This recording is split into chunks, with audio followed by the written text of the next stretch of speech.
120 metre band है। आप जी सुनते देखते जा रहे हो चावला न्यूज़ नैटवर्क टोरंटो। वक्त हो गया है अखबारां बोलदियां सैगमेंट का। सो को मंदा आखिए जित जम है राजधान।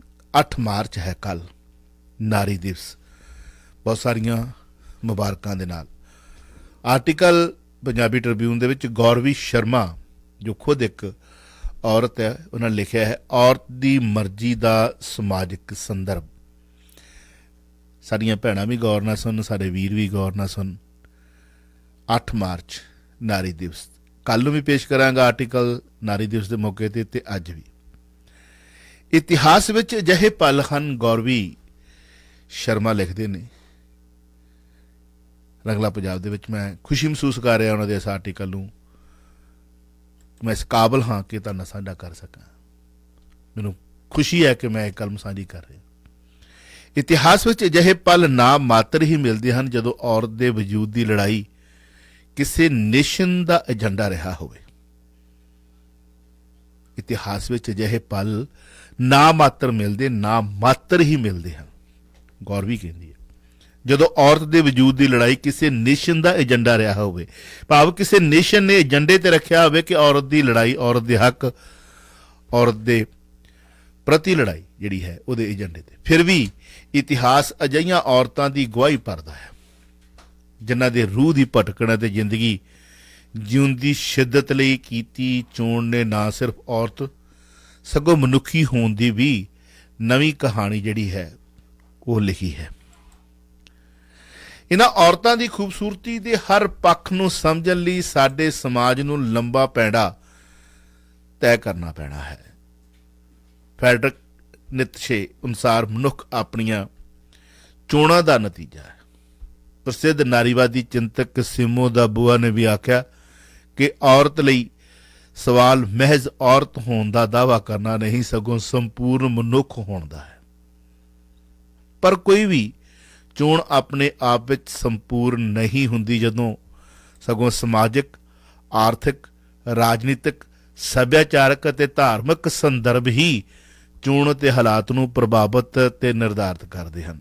इन्हां पक्षां दीआं सीमावां दे बावजूद चोण दा सवाल बहुत अहम है, जिस विच कोई भी कीती चोण चोण वजों उभरदी है। लेखक कहते हैं कि सिमर कौर डाडली के गीत लहू की आवाज़ विच औरत की पेशकारी बहुत ही गैर मनुखी ते सीमित ढंग नाल दिखाई गई। इस गीत विच औरतां नूं सीधे रूप विच 2 श्रेणियां विच वंडिया गया दिखाया गया। इस अनुसार आदर्श औरत वो है जो प्यो अते भरा सामने नीवी पाई चुप वटी खड़ी है। कुखों जोधे जमना अते मर्दां की सेवा जिसका मुढ़ला धर्म है। दूजी धिर विच वो औरतां शामिल हैं जिन्हां नूं सोशल मीडिया उत्ते देह दी नुमाइश तो इतराज नहीं। 2 डिफरेंट तरह के संदर्भ दे विच औरत नूं वंडदी कहंदी है कि आदर्श औरत वो है, गीत नूं वंडिया गया है, जो प्यो ते भरा सामने नीवी पाई चुप वटी खड़ी है। कुखों जोधे जमना ते मर्दां दी सेवा जिसदा मुढ़ला धर्म है। दूजी धिर विच वो औरत शामिल हैं जिन्हां नूं सोशल मीडिया उत्ते देह दी नुमाइश तो इतराज नहीं। गीत दे बोलां अनुसार अजिहियां औरतां परंपरागत अणख अते इज्जत नूं रोलदियां हन। ये औरतां फैमीनिस्ट भाव नारीवादी कहाउंदियां हन जिन्हां नूं देह दी पेशकारी तो गुरेज नहीं। औरतां दी कपड़ियां, शराब का सेवन, अपनी देह आदि कीतियां निजी चोणां नूं चोणवें नारीवाद का ठप्पा लगा के उदारवादी खेमे वालों भी नकार दिता जाता है। तो लेखक कहती है कि विचारन जो गल यह है कि अजोके समय में औरत के सरोकारा या नारीवाद के संकल्प नूं इत्थे दर्शाया दोहां किस्मां दीयां चोणां मध्ययुगी आदर्श औरत अते औरत की वो श्रेणी जो महज जीवन शैली के बदलाव चाहती है तक सीमित करके नहीं देखा जा सकता। यह सिर्फ नव उदारवादी नीतियां तहत चोण शब्द की सियासत हेठ औरतां की किरत अते किरदार नूं वरतन का साधन मात्र है, जो सीधे या असिधे रूप में सिस्टम विच पाईयां ऊणताइयां की हमायत करदियां हन। इस दे नाल ही ਇਹ ਵੀ ਦੇਖਣਾ ਲਾਜ਼ਮੀ ਹੈ ਕਿ ਕੀ ਸਾਡੇ ਸਮਾਜ ਵਿੱਚ ਵਾਕਈ ਹੀ ਕਿਸੇ ਵੀ ਵਰਗ ਦੀ ਔਰਤ ਕੋਈ ਚੋਣ ਕਰਨ ਲਈ ਸੁਤੰਤਰ ਹੈ ਆਪਣੇ ਵਾਸਤੇ ਕਿਸੇ ਵੀ ਤਰ੍ਹਾਂ ਦੀ।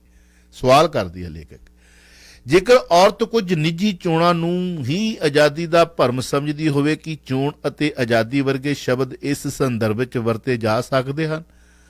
ਸਵਾਲ ਇਹ ਵੀ ਕੀਤਾ ਹੈ, 21ਵੀਂ ਸਦੀ ਦੀ ਔਰਤ ਦੇ ਚੋਣਵੇਂ ਨਾਰੀਵਾਦ ਅਤੇ ਮੱਧਯੁਗੀ ਔਰਤ ਦੇ ਅਕਸ ਵਿਚਕਾਰ ਖੜੀ ਹੈ, ਜੋ ਹਰੇਕ ਪੱਧਰ ਤੇ ਆਪਣੇ ਕਿਰਦਾਰ ਦੀ ਹੋਂਦ ਅਤੇ ਕੀਤੇ ਫੈਸਲਿਆਂ ਲਈ ਲੜ ਰਹੀ ਹੈ। ਔਰਤ ਦੀ ਜ਼ਿੰਦਗੀ ਨੂੰ ਮਰਦ ਦੀ ਹੋਂਦ ਤੋਂ ਬਿਨਾਂ ਸਮਾਜਿਕ ਪ੍ਰਵਾਨਗੀ ਨਹੀਂ। ਔਰਤ ਭਾਵੇਂ ਯੂਨੀਵਰਸਿਟੀ ਤੱਕ ਪਹੁੰਚ ਗਈ ਹੈ, ਪਰ ਉਸ ਦੀ ਪੜ੍ਹਾਈ ਮੈਟਰੀਮੋਨੀਅਲ ਪ੍ਰੋਫਾਈਲ ਪੁਖਤਾ ਕਰਨ ਤੱਕ ਹੀ ਸੀਮਿਤ ਹੈ।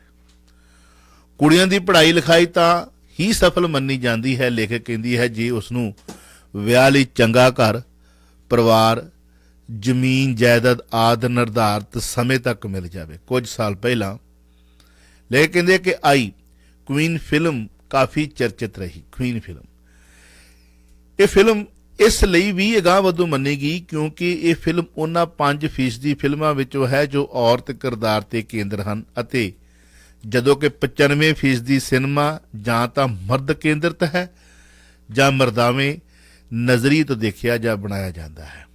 ਇਹ ਫਿਲਮ ਔਰਤ ਦੇ ਕਿਸੇ ਖਾਸ ਜਾਂ ਮੁੱਢਲੇ ਮੁੱਦਿਆਂ ਨੂੰ ਮੁਖਾਤਬ ਨਹੀਂ ਹੁੰਦੀ, ਸਗੋਂ ਮੱਧ ਵਰਗੀ ਪਰਿਵਾਰ ਭੋਲੀ ਜਿਹੀ ਕੁੜੀ ਤੇ ਉਸ ਦੇ ਸਫ਼ਰ ਦੁਆਲੇ ਘੁੰਮਦੀ ਹੈ। ਜਦੋਂ ਵਿਆਹ ਟੁੱਟਣ ਤੋਂ ਬਾਅਦ ਉਹ ਆਪਣੇ ਪਤੀ ਤੋਂ ਬਗੈਰ ਇਕੱਲਿਆਂ ਹੀ ਹਨੀਮੂਨ ਤੇ ਜਾਣ ਦਾ ਫੈਸਲਾ ਕਰ ਲੈਂਦੀ। ਭਾਵੇਂ ਇਸ ਕਿਰਦਾਰ ਦੀ ਚੋਣ ਕੋਈ ਅਸਾਧਾਰਨ ਚੋਣ ਨਹੀਂ, ਲੇਖਕ ਕਹਿੰਦੀ ਹੈ, ਪਰ ਉਹ ਇਸ ਅਧੂਰੇ ਸਫ਼ਰ ਵਿੱਚ ਵੀ ਆਪਣੇ ਸਵੇ ਵਜੂਦ ਅਤੇ ਸ਼ਖਸੀਅਤ ਭਾਵ ਪਛਾਣ ਨਾਲ ਦੋ ਚਾਰ ਹੁੰਦਿਆਂ ਦੁਨੀਆ 'ਚੋਂ ਵਿਚਰਦੀ ਹੈ। ਉਸਦੇ ਨਿੱਕੇ ਫੈਸਲੇ ਉਸਦੇ ਜ਼ਿਹਨ ਦਿਮਾਗ ਵਿੱਚ ਭਾਵ ਸਥਾਪਿਤ ਸਮਾਜਿਕ ਮਨੋਵਿਗਿਆਨਕ ਰੁਕਾਵਟਾਂ ਨੂੰ ਤੋੜਦੇ ਹਨ। ਫਿਰ ਭਾਵੇਂ ਉਹ ਆਪਣੇ ਲਈ ਕੱਪੜਿਆਂ ਦੀ ਚੋਣ ਹੋਵੇ, 3 ਮੁੰਡਿਆਂ ਨਾਲ ਹੋਸਟਲ 'ਚ ਰਹਿਣਾ ਹੋਵੇ, ਇਕੱਲੇ ਇੱਕ ਦੇਸ਼ ਜਾਂ ਸ਼ਹਿਰ ਤੋਂ ਸਫ਼ਰ ਕਰਨਾ ਹੋਵੇ, ਆਦਿ। ਇਸ ਵਿੱਚ ਕੋਈ ਸ਼ੱਕ ਨਹੀਂ, ਲੇਖਕ ਕਹਿੰਦੀ ਹੈ, ਕਿ ਕਿਸੇ ਵੀ ਸਮੇਂ ਜਾਂ ਹਾਲਾਤ ਵਿੱਚ ਕੀਤੀ ਚੋਣ ਨੂੰ ਨਤੀਜਿਆਂ ਤੋਂ ਵੱਖ ਕਰਕੇ ਨਹੀਂ ਦੇਖਿਆ ਜਾ ਸਕਦਾ। ਔਰਤਾਂ ਨਾਲ ਘਰਾਂ ਵਿੱਚ ਨਿੱਤ ਹੁੰਦੀ ਹਿੰਸਾ ਦੇ ਬਾਵਜੂਦ ਮਹਿਜ ਕੁਝ ਗਿਣਤੀ ਔਰਤਾਂ ਹੀ ਤਲਾਕ ਦੀ ਚੋਣ ਕਰ ਸਕਦੀਆਂ ਹਨ। ਥੱਪੜ ਫਿਲਮ ਦੀ ਮੁੱਖ ਕਿਰਦਾਰ ਇੱਕ ਆਦਰਸ਼ ਪਤਨੀ ਅਤੇ ਨੂੰਹ ਹੈ। ਸਿਰਫ ਇੱਕ ਥੱਪੜ ਉਸ ਦੇ ਸਾਰੇ ਵਜੂਦ ਨੂੰ ਝੰਜੋੜ ਕੇ ਰੱਖ ਦਿੰਦਾ ਹੈ ਅਤੇ ਸਮਾਜ ਵਿੱਚ ਸਥਾਪਿਤ ਰੂੜੀਵਾਦੀ ਪਤੀ ਦੀ ਭੂਮਿਕਾ ਦੇ ਹਰੇਕ ਪੱਖ ਨੂੰ ਨੰਗਾ ਕਰ ਦਿੰਦਾ ਹੈ, ਜਿਸ ਦੇ ਤਹਿਤ ਪਤੀ ਨੂੰ ਪਤਨੀ ਤੇ ਹੱਥ ਚੁੱਕਣ ਦਾ ਹੱਕ ਸਹਿਜੇ ਹੀ ਪ੍ਰਾਪਤ ਹੈ। ਫਿਰ ਭਾਵੇਂ ਸ਼ੁਰੂਆਤ ਵਿੱਚ ਇੱਕ ਥੱਪੜ ਹੀ ਕਿਉਂ ਨਾ ਹੋਵੇ, ਸਿੱਧੇ ਔਰਤ ਦਾ ਤਲਾਕ ਲੈਣਾ ਵਿਸਫੋਟਕ ਚੋਣ ਬਣ ਜਾਂਦਾ ਹੈ। ਉੱਥੇ ਮਰਦ ਤੇ ਔਰਤ ਉੱਤੇ ਹੱਥ ਚੁੱਕਣ ਦੇ ਰੁਝਾਨ ਤੇ ਸਾਡਾ ਸਮਾਜ ਚੁੱਪੀ ਕਿਉਂ ਉਤਾਰ ਲੈਂਦਾ ਹੈ, ਇਹ ਵੀ ਸਵਾਲ ਕਰਦੀ ਹੈ ਲੇਖਕ। ਔਰ ਪਿਤਰਸਾਤਮਕ ਢਾਂਚੇ ਵਿੱਚ ਪਰਿਵਾਰ ਨੂੰ ਜੋੜ ਕੇ ਰੱਖਣਾ ਭਾਵਨਾਤਮਕ ਲੇਬਰ।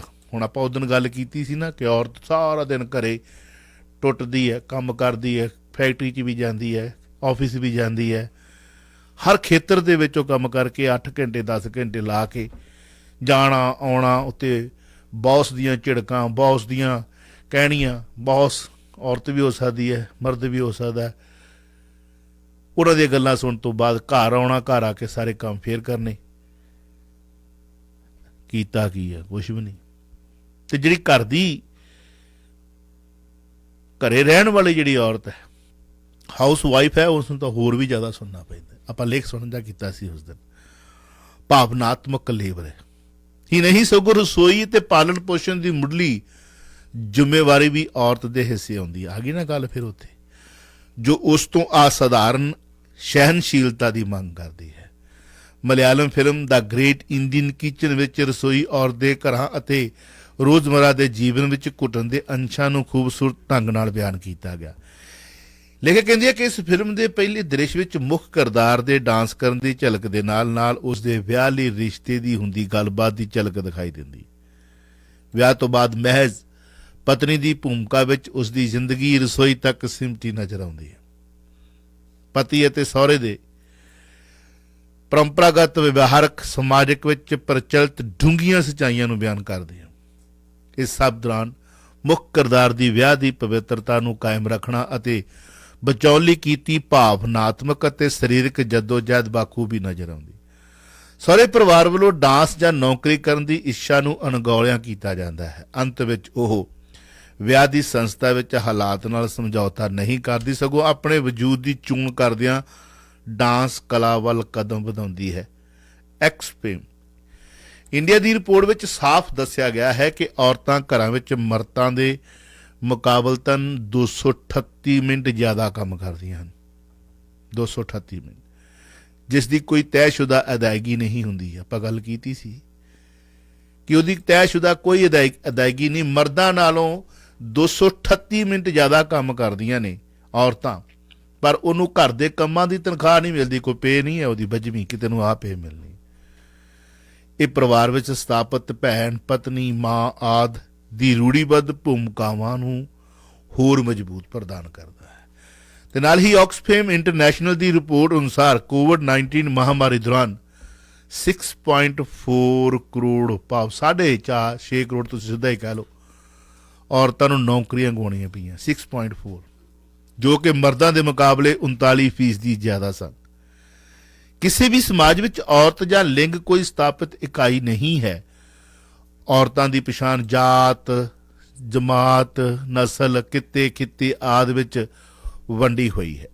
ਸੁਭਾਵਕ ਹੈ ਕਿ ਔਰਤ ਵੱਲੋਂ ਕੀਤੀ ਕੋਈ ਵੀ ਚੋਣ ਇਹਨਾਂ ਦਾਇਰਿਆਂ ਤੋਂ ਬਾਹਰ ਨਹੀਂ ਹੋ ਸਕਦੀ।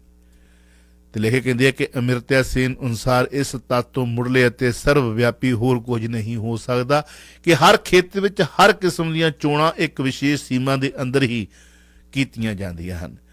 ਇਹ ਦਾਇਰੇ ਆਰਥਿਕਤਾ, ਜਾਤ, ਜਮਾਤ ਅਤੇ ਮੰਡੀ ਵੀ ਨਿਰਧਾਰਿਤ ਕਰਦੀ ਹੈ। ਇੱਕ ਮਜ਼ਦੂਰ ਦਾ ਬੱਚਾ ਸਿੱਧ ਪੱਧਰੀ ਡਾਕਟਰ ਜਾਂ ਇੰਜੀਨੀਅਰ ਬਣਨ ਦੀ ਚੋਣ ਨਹੀਂ ਕਰ ਸਕਦਾ। ਔਰਤਾਂ ਲਈ ਇਹ ਚੋਣ ਕਰਨੀ ਹੋਰ ਵੀ ਮੁਸ਼ਕਲ ਹੈ ਕਿਉਂਕਿ ਉਸ ਤੋਂ ਪਰੰਪਰਾਗਤ ਸਥਾਪਿਤ ਭੂਮਿਕਾਵਾਂ ਦੀ ਪੂਰਤੀ ਦੀ ਤਵੱਕੋ ਕੀਤੀ ਜਾਂਦੀ ਹੈ ਕਿ ਬਹੁਤੀ ਵਾਰ ਗੈਰ ਮਨੁੱਖੀ ਹੋ ਨਿਬੜਦੀਆਂ ਹਨ। ਇਸ ਤੋਂ ਇਲਾਵਾ ਨਿਮਨ ਵਰਗ ਦੀ ਔਰਤ ਹਾਲੇ ਵੀ ਆਪਣੀਆਂ ਮੁੱਢਲੀਆਂ ਲੋੜਾਂ ਸਮੇਂ ਸਿਰ ਮਿਹਨਤਾਨਾ ਨਾ ਮਿਲਣ, ਕਿਰਤ ਦੀ ਬਰਾਬਰੀ ਆਦਿ ਲਈ ਸੰਘਰਸ਼ ਕਰ ਰਹੀਆਂ ਹਨ। ਹਾਲ ਹੀ ਵਿੱਚ ਹੋਏ ਕਿਸਾਨ ਅੰਦੋਲਨ ਵਿੱਚ ਔਰਤਾਂ ਨੂੰ ਸ਼ੁਰੂਆਤੀ ਦੌਰ ਤੋਂ ਲੈ ਕੇ ਅੰਤ ਤੱਕ ਅਨੇਕਾਂ ਔਕੜਾਂ ਦਾ ਸਾਹਮਣਾ ਕਰਨਾ ਪਿਆ।